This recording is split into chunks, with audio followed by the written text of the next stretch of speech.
All right, now let's get to the fun stuff. Our king, our GOAT, Donalde, he went on the Ingram angle in front of a live audience and spoke truth to power. From the South Carolina GOP primary, where 50 delegates are at stake in the march to the nomination. Now, former two-term South Carolina Governor Nikki Haley is poised to lose by a wide margin, but she remained defiant earlier today.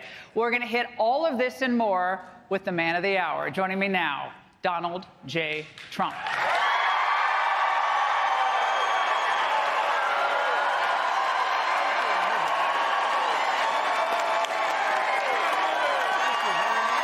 Obviously, they packed this with like the biggest dick riders, usually, no matter what happens.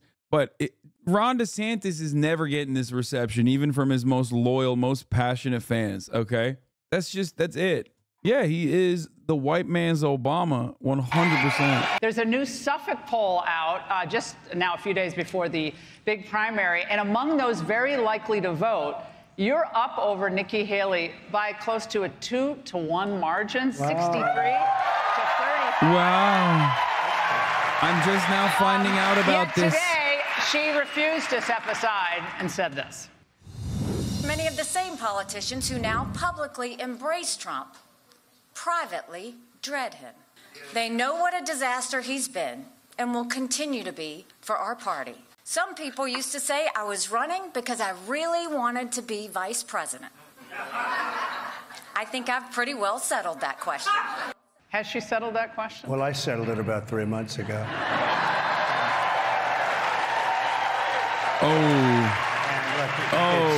She's not working. She's here. She's down by 30, 35 points. And everybody knows her. You're not supposed to lose your home state. Shouldn't happen anyway. And she's losing it big. I mean, really, I said bigly and bigly too. She's losing it bigly, but we're gonna really do a job, I think. That's one of the hits. He's playing to the crowd, dude. He's playing the hits. My boy, dude. My boy. Well, he's declined, and there's no question about it, but he was always sort of semi-declined if you go back 25 years. No, but he was not one of the smarter people. He's tried to be president many times, 4 times at least that they know of. And all of a sudden, when he's most diminished, this is when he hit, and he did it. Okay, there is a little bit of irony here because Trump did that too. Donald Trump also notoriously ran for president. Not as many times, I don't think, as Biden did. And he also failed until he did win the presidency at his most diminished. He's not wrong about Biden, but like says you, God, it's so funny. It's just like American politics is so bad. It's so bad. What is happening? What is happening in the world of U.S. politics where we have like the worst possible people, man? We have the absolute worst possible people running for the highest office. The election feels like a mimetic reference of a presidential election. Yeah, this is the most chat GPT-ass presidential election. You know, we have a nation to run. We have a nation that has to survive. We have nuclear weapons and the likes of which, and you don't even want to know about it, the most powerful weapons in the history of the world, so powerful that you don't even want to talk about them. And we have him negotiating for us. And in his best years, he couldn't have negotiated well. Now he has no clue what's happening. And I know Putin very well, and I know President Xi of China. I know them all. Kim Jong-un, I know very well. I did a great job with him. Do you think they'd prefer him to remain as president because they believe that they can dominate the global, the global situation much easier with him in office? Well, they want him very badly to be president. I mean, I'm sure a lot of money's being spent on between Russia and China, no question with China, Russia too. It is pretty crazy that Vladimir Putin, like last week, said that he much prefers Biden as an elderly statesman to Donald Trump.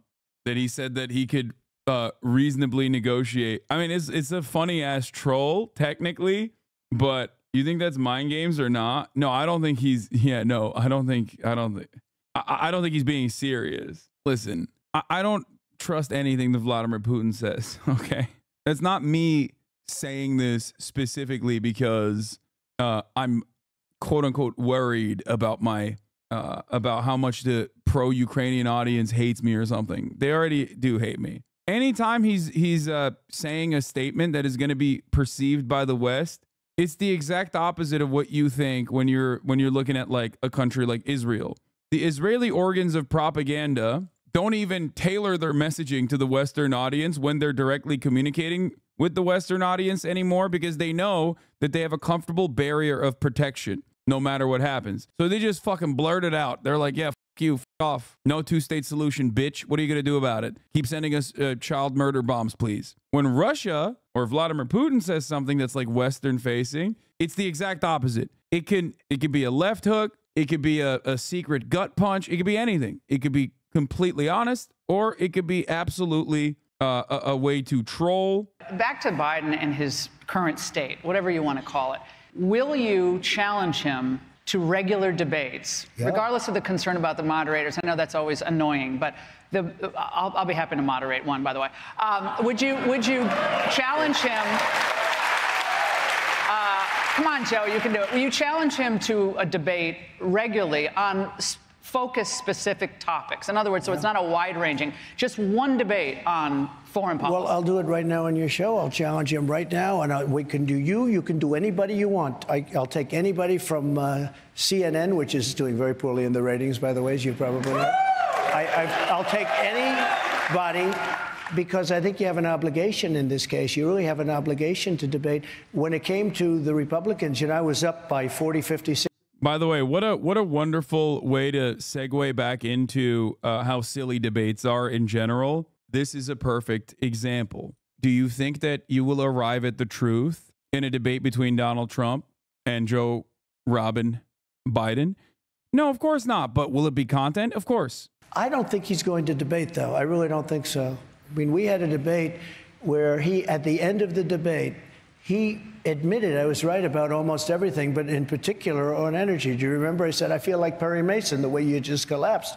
And what happened? You lost the fucking election, dog. Donald Trump. Migrant crime will be worse than any other form of crime. Questions we've been hearing from voters here is, how do you plan to deport the millions of people? I mean, there's probably 12, 13 million people under Biden alone that have come here. And how will it work? It's going to work that we get the bad ones out first. They're coming in from prisons. They're coming in from jails and mental institutions. How will you find them? We're going to find them through local police. Look, the local police, they're so phenomenal. I love them. They love me. I think I have 97% support. They know everything. They know the first names. They know everything. And it's a new category. I don't know if you've heard this, but I came up with this one: migrant crime. There's crime, there's violent crime, there's migrant crime. We have a new category of crime. It's called migrant crime. And it's going to be worse than any other form of crime. There's a different kind of crime, I promise. Love that they're still running with that false narrative, by the way. The cops were literally straight up fucking beating on the dudes for no reason. We now know that. And yet it doesn't matter, because the Fox News audience never saw that. They never saw the full video. They never saw the body camera footage. And it works perfectly along with the biases that they already had towards like immigrants. So they're just going to go along with that false narrative over and over and over again. Now, obviously, what you're supposed to do in that situation is recognize that crime is a byproduct of social conditions regardless, and that, of course, there are going to be undocumented immigrants that do crime, even violent ones, just like documented citizens, just like natural-born U.S. citizens. It's going to happen. So what you have to look at is not whether it is an undocumented immigrant that has done a crime or not, but the tendency for undocumented immigrants to cause violent crime. That's where empirical evidence comes into play. And unfortunately for Trump and all of the other right-wing shitheads that regularly talk about immigration being a source of major crime, the empirical evidence shows the exact opposite, that undocumented immigrants, time and time again, have been consistently shown to cause less crime per capita than natural-born U.S. citizens. And there are obvious reasons for that, such as even if you have a broken tail light and you're an undocumented immigrant, you're fucked. You could potentially get deported. So if you're an undocumented immigrant, and there's like 12 million plus undocumented immigrants in this country currently that have been here for a very long time, some of which have been here for decades at this point, that go about their daily life trying to avoid any interaction whatsoever with the police. I've never seen them having fistfights with the police officers in the middle of the street. We have to do something about it. These are tough people. Don't forget, they're not sending their finest. I know all the leaders of the South American. Well, they really hit you when you said that in 2015. You said not they're sending sending their it. finest. And now, all these years later. I hate that take. Such a gross, lame-ass fucking take. Real shame that the Democratic Party basically agrees with that now. We have people coming in from everywhere. They're coming in from the Congo. They interviewed some people last night.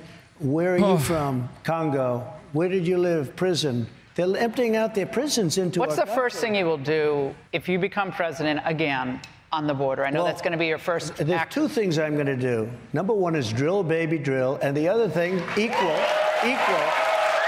is we're going to, look, I had the safest border in the history of our country, recorded history, because I can't tell you about 1,000 years ago, but recorded history of the border by far. 1,000 years ago? What does he mean by this? In the year 1024, what was the border protocols for the non-existent nation of the United States of America by the indigenous tribes that occupied the land? What are we doing here? Folks, you don't understand. This guy, Leif Erikson, right? Everybody always says Amerigo Vespucci. They say Marco, I say Polo. But everyone really knows it's that Leif Erikson, Viking, comes in to the American shores, washes over. I say to them, what did the natives do, folks? They gave him blankets. They gave him an opportunity to smoke the peace pipe. The natives were terrible on border control. They should have immediately handed his ass back, sent his ass back on a dinghy. Why were you against the House, against the Senate border deal, the bipartisan border? Well, they allow 5,000 people a week, but a lot of people took it as 5,000 people a day. They said 5,000 people a week, and you read it, and it says 5,000 people a day. Number one, that, but it also made it much better for the opposing side. It regularized, managed the crisis. You couldn't manage it. It was so complex. You're talking about, first of all, if you want to close the border. It's good that we tried to concede on the border stuff with the party that loves this guy and is like voting for him no matter what. Surely his fans, real perspective, guided by evidence on the issue of immigration. Surely they're not just like a bunch of racist monsters who are interested in voting for this guy purely on the motivated reasoning that comes from being a white supremacist and the anger and resentment that they feel towards like whatever he has decided is the bi-coastal liberal elites that have fucked up their lives. Surely it would be a good idea to say that guy, he made some good points, so we should be the party that passes the border control bill. Because like the underlying premise that he suggested that we in the Democratic Party shit on, justifiably, as racist for years and years was actually correct, turns out. We believe it now. Yeah, immigrants aren't, these nations aren't sending their best, actually. We have to do something. Immigration is a matter of national security, as a matter of fact. We've decided as the Democratic Party that that's how it works. And what I did after a year, I said, you know what, these people... I took the money out. We built 571 miles of border wall, and that's what made our border so good. We did another thing. I got 28,000 soldiers. Interesting, once again, to think about the reality that those same Democrats have, one, used eminent domain to continue the expansion of the border wall that they called racist, and also packaged a funding mechanism for the continuation of the border wall in the legislation that they were pushing for this last time around. So... again, really smart stuff, really good politics, really good job, Democrats. Hell yeah. That could be seen as being bipartisan and acknowledging what some people do want. Yeah, dude, that's great. I love that. Except it is built around a false narrative. So who gives a fuck if you want to come across as bipartisan surrounding a false narrative? Leadership requires moral courage. That's why you look back in history at figures like Abraham Lincoln and many others who did the right thing at a time when they could have said, well, for the sake of bipartisanship, I'm going to decide that maybe slavery isn't that bad. After all, that is precisely what many people are on board with. Let's watch this. Donald Trump, we're turning into a communist country. People around the world are expressing outrage over the death of Alexei Navalny, of course, in a horrific Russian prison. You posted on Truth Social about it. You said that his death made you more aware of the political circumstances here at home. It's happening here. Specifically your rivals. I want to give you the chance to expand on that, because obviously your opponents have used that to say, again, pro-Putin, don't care about human rights or freedom, the freedom movement. And so what does... For the record, when Trump says we're turning into a communist country, and because I saw a chatter be like, well, how is that a bad thing? Okay, obviously it's a falsehood regardless, but what if it was real? Why would this be a bad thing? It doesn't have to be. He's saying this specifically because he never has to make an argument that communism is a bad thing. That is the normative position of the average American. That's just what they believe. Communism is a sticker that you can slap onto anything to say it's bad. You will never be able to tackle that. That's why they say Nancy Pelosi and Jeff Bezos are communists, for example. What does that mean when you said it made you more aware of your circumstances here? Navalny is a very sad situation, and he's very brave. He was a very brave guy because he went back. He could have stayed away. And frankly, probably would have been a lot better off staying away and talking from outside of the country as opposed to having to go back in, because people thought that could happen, and it did happen. And it's a horrible thing. But it's happening in our country, too.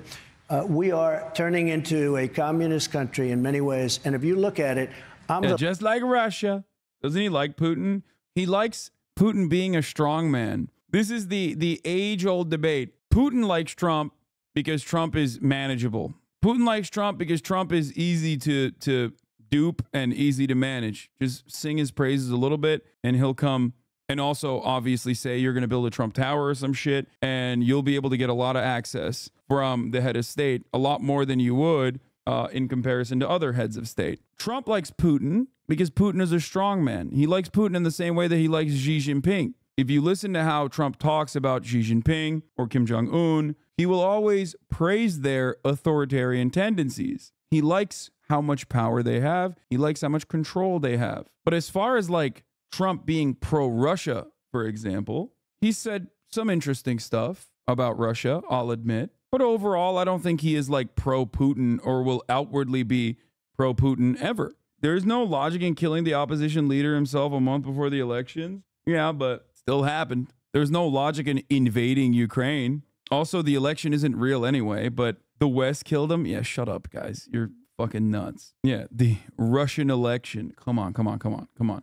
Let's be for fucking real. There also wasn't a logical reason to invade Ukraine, and yet Putin did that anyway. So much so that you still have people being like, well, he did it to protect Donbass. Yeah, real Donbass stands real protected right now. There's nothing more protective than putting minefields in every corner of the area that you're protecting,